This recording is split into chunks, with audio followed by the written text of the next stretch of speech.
En esta presentación vamos a aprender cómo se pueden establecer objetivos de la intervención en terapia ocupacional centrados en nuestro cliente o clientes. La copia en PDF de esta presentación y sus referencias las tendréis disponibles en Moodle. Sin duda alguna, cuando realizamos una intervención podemos tener múltiples objetivos. Pueden ser del equipo, de la familia y de nuestro cliente. Pero ¿cómo se elaboran, se priorizan y se miden? Tengo una idea. Vamos a revisar dos herramientas ampliamente reconocidas en el campo de la investigación y la clínica. Los objetivos SMART, por su acrónimo en inglés, hacen referencia a las 5 características básicas que debe tener cada objetivo. Debe ser específico. Esto implica que se debe definir claramente lo que se va a lograr. Se debe también definir el entorno, los requisitos y limitaciones y los beneficios de conseguir el objetivo de la acción.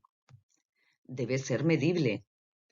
Esto significa que se debe establecer un sistema confiable para evaluar el progreso. También debe ser alcanzable. Esto supone que los objetivos se pueden alcanzar con una cantidad razonable de esfuerzo y aplicación. De la misma manera, debe ser relevante. Debe abordar una necesidad de nuestro cliente y tener un impacto realista en sus resultados de bienestar y salud.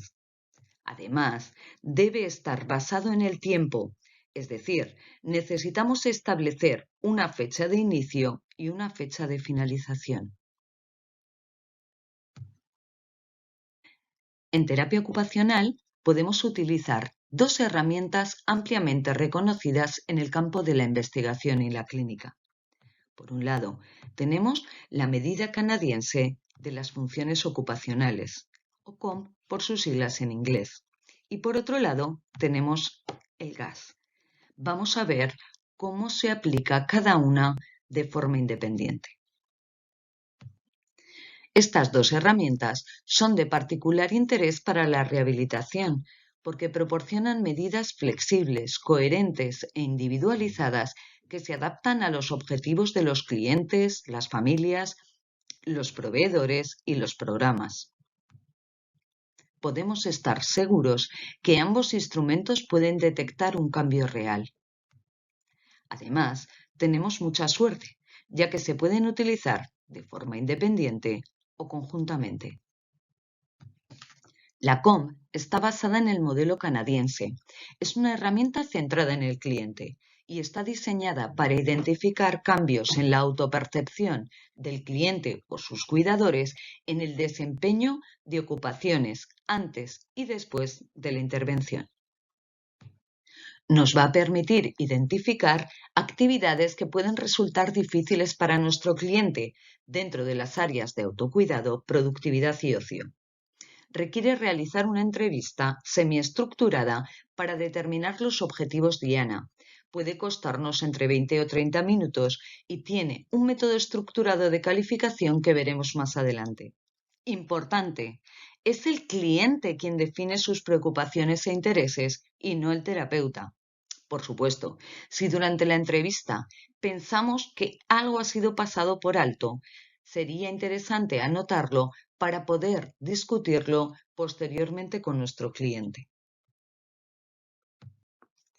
Una vez que se han identificado los objetivos, nuestro cliente debe determinar cuán importante es esa actividad para él en una escala Likert de 1 a 10, que va de 1, nada importante, a 10, muy importante.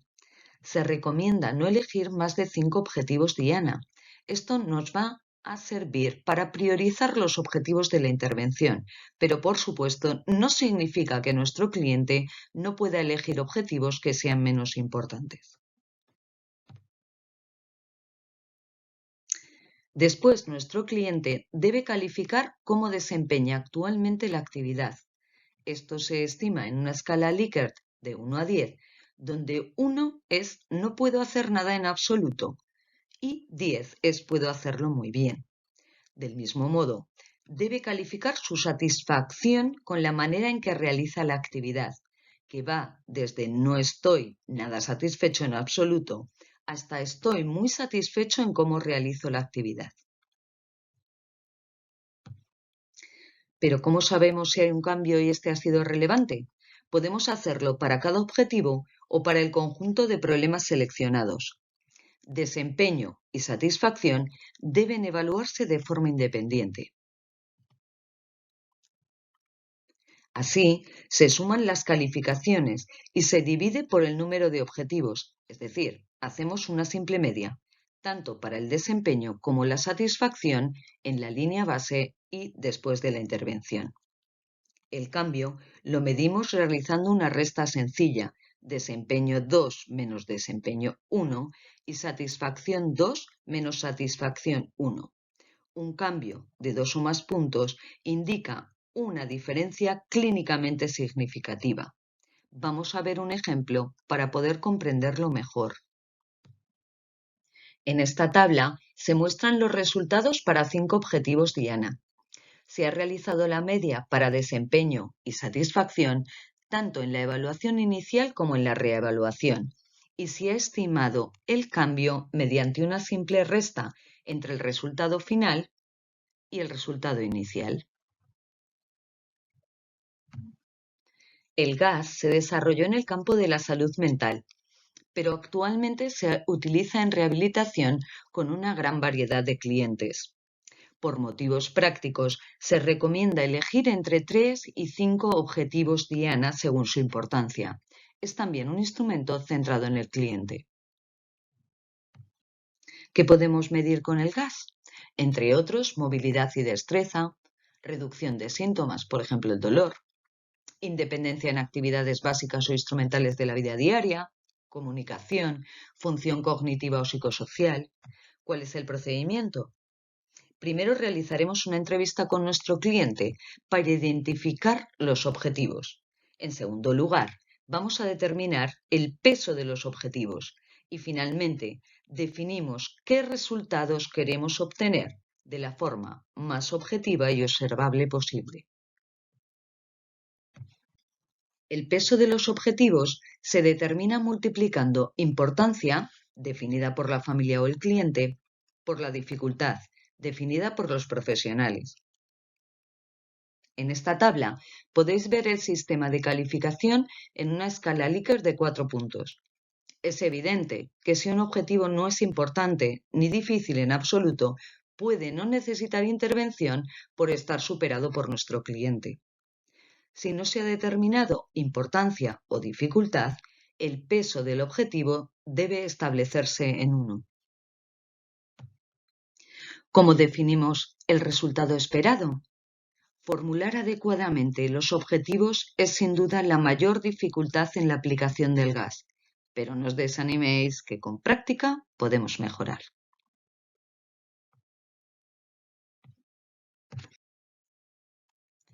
La valoración en gas se establece en una escala Likert de 5 puntos, que va de 2 puntos negativos hasta 2 puntos positivos.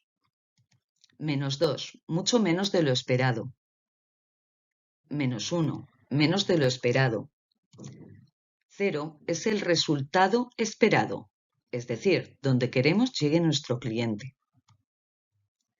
+1, más de lo esperado. Y +2, mucho más de lo esperado. Nuestro cliente puede encontrarse en el escalón -2 o -1 en la línea base, es decir, en la valoración inicial. Aquí se entiende que un paciente puede empezar en -1 y pasar a -2 porque su situación empeora. Esto debe ser tenido en cuenta a la hora de elaborar el objetivo y aquí es importante señalar que la puntuación 0, situada en el centro de la escala, es el resultado al que esperamos llegue nuestro cliente en el tiempo estimado. Por eso es importante tener en cuenta las necesidades del cliente, pero también las probabilidades de cumplir el objetivo de forma realista. Por ejemplo, es posible que una persona quiera conseguir mover su mano de forma normal. Tal vez esto pueda ser improbable. Para poder estar alineados con las peticiones de nuestro cliente y ser realistas, podríamos establecer en la puntuación 0 usar la mano como apoyo en una determinada tarea y en la puntuación 2 realizar un mayor número de movimientos y de mayor calidad en la misma tarea. Parece un poco engorroso, pero veremos unos ejercicios prácticos para comprenderlo mejor. Aquí vemos algún ejemplo. En este caso, Víctor quiere ser más independiente en sus desplazamientos dentro de casa. Aquí vemos cómo se ha elaborado este objetivo dentro del gas. Importante, como veis, solo cambia un parámetro dentro del objetivo. En este caso, ¿cómo lo hace? A gatas, con scooter, con andador y ayuda física, con andador y ayudas verbales o con andador sin ayuda. Otra opción sería mantener como lo hace y cambiar, por ejemplo, la distancia recorrida, el número de ayudas verbales, el número de ayudas físicas, etc. Comprender esto es fundamental a la hora de establecer objetivos mediante el gas. Solo puede cambiar un parámetro. Este debe ser observable para permitirnos realizar una medición más exacta de ese objetivo. ¿Lo vais entendiendo? Pongamos otro ejemplo. María quiere mejorar su independencia en la limpieza del baño. Aquí veis que el parámetro que cambia son las indicaciones verbales necesarias. En este caso, en el objetivo se ha introducido también una lista de verificación o checklist que podría sustituir a una indicación verbal. Por lo tanto, solo cambia un parámetro dentro del objetivo. En este otro ejemplo, se ha establecido el uso de la mano para sujetar y manejar una taza. Espero que vayáis comprendiendo cómo se establecen los objetivos en esta escala, ya que nos ofrece muchísimas posibilidades. Las puntuaciones de todos los objetivos las podemos transformar en una puntuación T, donde la media es 50 y la desviación estándar es más menos 10. Como podéis ver en este gráfico, os recuerdo que tenéis un documento dentro de esta asignatura para comprender las puntuaciones básicas de los test y que hemos visto diferentes tipos de puntuaciones en las prácticas de esta asignatura. Aquí podemos ver la fórmula para convertir las puntuaciones directas en una puntuación T, donde W es el peso de cada objetivo. X es el valor numérico del objetivo, que debe estar establecido entre -2 y +2, como hemos visto. Rho es la correlación esperada. Normalmente se establece en 0,3. Recuerdo que si no se ha determinado importancia y dificultad, el peso de cada objetivo será igual a 1. Parece complicado, pero vamos a realizar algún ejercicio práctico. Así que, ¿cogemos papel y lápiz? La tabla situada en la parte superior será la matriz con la que vamos a trabajar. Debemos extraer el peso y la puntuación directa inicial de cada objetivo. Primero, calculamos el numerador. Para ello, multiplicamos el peso de cada objetivo por su valor numérico y hacemos un sumatorio y lo multiplicamos por 10. El resultado, en este caso, es -190. Luego vamos a calcular el denominador. Es la raíz cuadrada de 1 menos ρ multiplicado por el sumatorio de los pesos al cuadrado más ρ multiplicado por el cuadrado de la suma de los pesos. En este caso,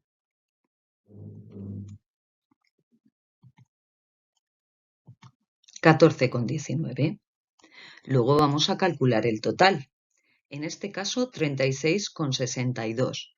Esta es la puntuación T inicial de nuestro cliente. ¿Cuál es el resultado de nuestra intervención? Vamos a utilizar la tabla situada en la parte superior para extraer los datos. Volvemos a calcular el numerador de la fórmula.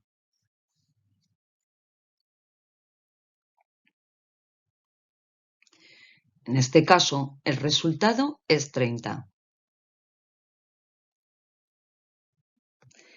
El denominador es el mismo, 14,19, ya que el peso de los objetivos no se ha modificado.